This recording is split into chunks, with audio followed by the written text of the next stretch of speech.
നമ്മൾ ഇന്ന് ഈ ഒരു വീഡിയോയിലൂടെ നോക്കാൻ പോകുന്നത് തമിഴ് ഇൻഡസ്ട്രിയിലെ ചില എക്സ്പെരിമെന്റൽ മൂവികളെ പറ്റിയാണ്. നമ്മൾ ഓൾറെഡി മലയാളം ഇൻഡസ്ട്രി നോക്കി, ഇനി തമിഴ് നോക്കാം. തമിഴ് ഇൻഡസ്ട്രി നമുക്കറിയാം ബോളിവുഡ് കഴിഞ്ഞാൽ ഏറ്റവും പവർഫുൾ ആയ രണ്ടാമത്തെ ഇൻഡസ്ട്രിയാണ്. കളക്ഷൻ വൈസ് നോക്കിയാൽ ബോളിവുഡിന്റെ ഒപ്പം എത്തിയിട്ടില്ലെങ്കിലും ബാക്കിയെല്ലാം കൊണ്ടും ഇവർക്ക് ബോളിവുഡിന്റെ ഒപ്പം തന്നെ പവറുണ്ട്. നമ്മുടെ മലയാള സിനിമ വരെ ആദ്യകാലങ്ങളിൽ തമിഴ്നാട്ടിലായിരുന്നു ഷൂട്ടിംഗ്, കാരണം സ്റ്റുഡിയോസ് അവിടെയാണ്. പിന്നീട് വർഷങ്ങൾ കഴിഞ്ഞാണ് നമ്മൾ സ്വന്തമായി കേരളത്തിൽ തന്നെ സെറ്റിട്ട് ഫിലിം ഷൂട്ടിംഗ് തുടങ്ങിയത്. 1913 ഇന്ത്യയിലെ ആദ്യത്തെ സിനിമയായ ബോളിവുഡിൽ നിന്ന് രാജാ ഹരിചന്ദ്ര പുറത്തിറങ്ങി. വെറും 5 വർഷങ്ങൾ കൊണ്ട് തമിഴ് ഇൻഡസ്ട്രി സിനിമ ഇറക്കി. ആ ഒരു സിനിമയാണ് കീചകവധം. ഈ ഒരു സിനിമ 1918 ഇറങ്ങി. ആദ്യകാല സിനിമകളെല്ലാം പുരാണങ്ങളെ ബേസ് ചെയ്തായിരുന്നു. ഇതെല്ലാം തന്നെ സൈലന്റ് സിനിമകളാണ്, അതായത് ഡയലോഗ് ഇല്ല. അപ്പോൾ പുരാണങ്ങളെ ബേസ് ചെയ്തിറക്കിയാൽ ഡയലോഗ് ഇല്ലെങ്കിലും കഥ മനസ്സിലാക്കാം. പിന്നീട് 1931 തമിഴിലെ ആദ്യത്തെ ശബ്ദ സിനിമ വരുന്നത്. കാളിദാസ് എന്നായിരുന്നു പേര്. ഈ സെയിം വർഷമായിരുന്നു ബോളിവുഡും ശബ്ദ സിനിമ ഇറക്കിയത്. പിന്നീട് 1940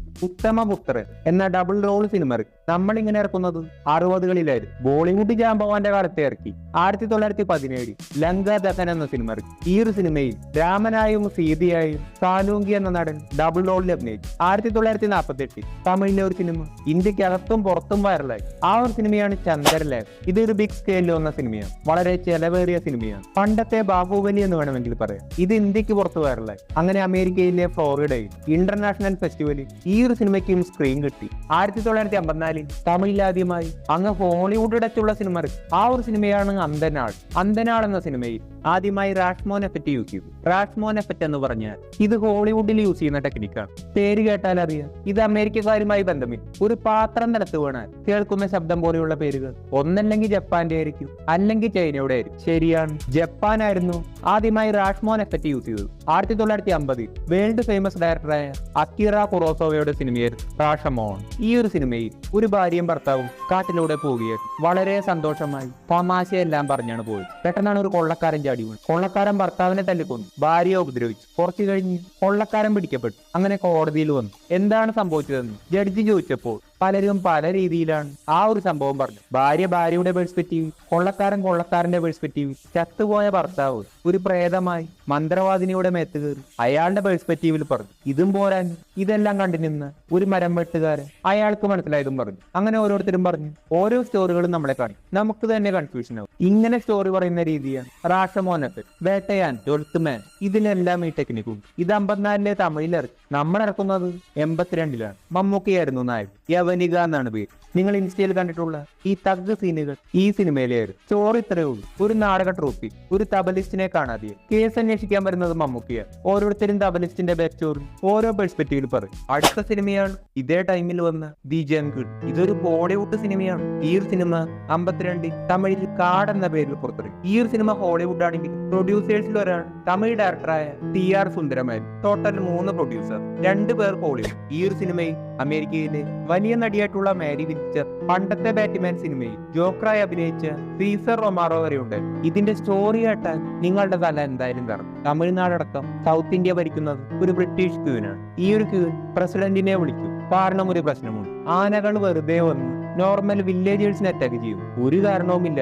ഇതിന് പരിഹാരമായി അമേരിക്കയിൽ നിന്ന് ഹണ്ടേഴ്സിനെ ഇറക്കും. അവർ കണ്ടുപിടിച്ച കാര്യം ആനകൾ ഇങ്ങനെ ഓടുന്നത് മറ്റൊരു ഭീമനായ ആനയെ കണ്ടിട്ടാണ്. ഒരു പ്രത്യേക ഇനത്തിലുള്ള ആനകൾ പെട്ടെന്ന് അവിടെ പ്രത്യക്ഷമായി.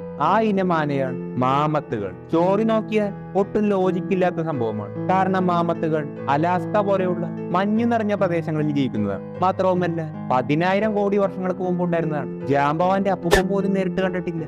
ഈ ഒരു ആനയാണ് ഇന്ത്യയിൽ വന്നത്. ഇതിന് പരിഹാരമായി വേട്ടക്കാർ, ഇന്ത്യൻ സോൾജേഴ്സ് ഇവരെല്ലാരും ചേർന്ന് മാമത്തിനെ കൊല്ലാൻ കാട്ടിൽ പോകും. പെട്ടെന്ന് മാമത്തിനെ കാണും. ഇതാണ് മാമത്ത്. പ്രാക്ടിക്കൽ എഫക്ട്സ് യൂസ് ചെയ്താണ് അന്ന് മാമത്തിനെ ഉണ്ടാക്കിയത്. പിന്നീട് ഇവർ ഗ്രനേഡ് വലിച്ചെറിഞ്ഞു, പക്ഷെ മാമത്ത് ചത്തില്ല. മാത്രവുമല്ല ഇവരിൽ ഒരാൾ അറിയാതെ ചത്തുപോയി. ഇതും കൂടി ആയപ്പോൾ പിന്നീട് സിനിമ ഒരു അനിമൽ ഡോക്യുമെന്ററി ആയി. പിന്നീട് മാമത്തിനെയോ സ്റ്റോറിയോ കാണിക്കുന്നില്ല. തമിഴ്നാടിന്റെ ട്രഡീഷൻ എനിമൽസ് എല്ലാമാണ് കാണിക്കുന്നത്. അടുത്തത് കേട്ടാൽ നിങ്ങൾ എന്തായാലും ഞെട്ടും. തമിഴ് ഇൻഡസ്ട്രിയുടെ സ്വന്തം സയൻസ് ഫിക്ഷൻ സിനിമ. തമിഴിൽ നിങ്ങൾ ടിക് ടിക് ടിക് എന്ന ഈ ഒരു സ്പേസ് സിനിമ കണ്ടിട്ടു.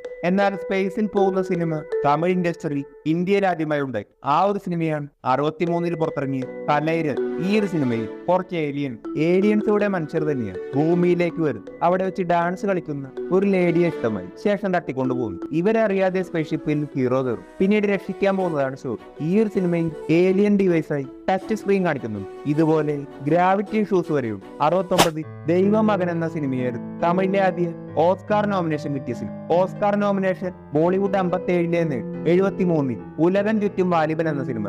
ഈ ഒരു സിനിമയിൽ ഒരുപാട് സീനുകൾ ഇന്ത്യക്ക് പുറത്തു പോയി ഷൂട്ട് ചെയ്തു. MGR ആയിരുന്നു നായകൻ. 85 തമിഴിൽ ആദ്യമായി 3D സിനിമ ഇറക്കി. ഇന്ത്യയിൽ ആദ്യമായി ഇറക്കിയത് നമ്മുടെ മലയാളം ഇൻഡസ്ട്രിയാണ്. 84 കുട്ടിച്ചാത്ത സിനിമ. പിറ്റേ വർഷം തന്നെ തമിഴിലും 3D ഇറക്കി. വിജയകാന്ത് ആയിരുന്നു നായകൻ. അണ്ണൈ ഭൂമി എന്നാണ് പേര്. ഇതൊരു നോർമൽ ക്രൈം ത്രില്ലർ സിനിമയാണ്, പക്ഷെ 3Dയിലാണ് ഉണ്ടായി. എന്തൊക്കെ ചെയ്തിട്ടും തമിഴ് ഇൻഡസ്ട്രിക്ക് കളക്ഷനിൽ ബോളിവുഡിന്റെ ഒപ്പം എത്താൻ കഴിഞ്ഞിരുന്നില്ല. കാരണം ബോളിവുഡിന്റെ നെടുന്തൂണായി ഒരാളുണ്ടായിരുന്നു. ആ ഒരു നടനാണ് അമിതാഭ് ബച്ചൻ, നോർത്തിലെ ഏറ്റവും വലിയ സൂപ്പർ സ്റ്റാർ. പലരും പറയുന്നത് അമിതാഭ് ബച്ചന് സ്വന്തമായി ഒരു 500 കോടി ക്ലബ്ബ് പോലും ഇല്ലല്ലോ, ഷോലെ സിനിമയല്ല 30 കോടിയല്ലേ നേടിയിട്ടുള്ളൂ.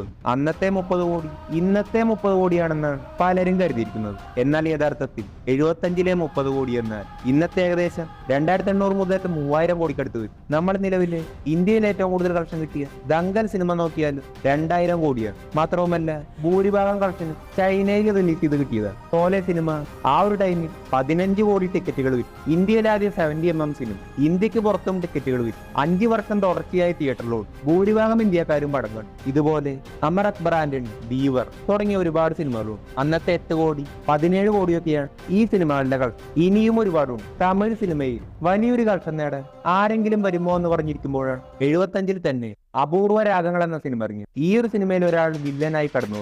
ആ ഒരു നടനായിരുന്നു രജനീകാന്ത്. ആ ഒരു സിനിമ വലിയൊരു വിജയം നേടി. നായകനേക്കാൾ കൂടുതൽ വില്ലൻ ശ്രദ്ധിക്കപ്പെട്ടു. പിന്നീട് നായകനായി വന്നു. ഇതും വിജയമായി. അഭിനയിക്കുന്ന ഓരോ പടങ്ങളും വിജയം, വലിയ വലിയ കളക്ഷനും നേടും. അങ്ങനെ തമിഴിലെ സൂപ്പർ സ്റ്റാർ. പിന്നീട് സൗത്തിലെ മറ്റു നടന്മാരുമായി ക്ലാഷ് വെച്ചു. അവിടെയും തമിഴ് സിനിമയെ വിജയിപ്പിച്ചു. അങ്ങനെ സൗത്തിലെ തന്നെ സ്റ്റാർ തമിഴ് ഇൻഡസ്ട്രിക്ക് ആദ്യത്തെ 10 കോടി തന്റെ ആദ്യ സിനിമ കൊണ്ട് നേടിക്കൊടുത്തു.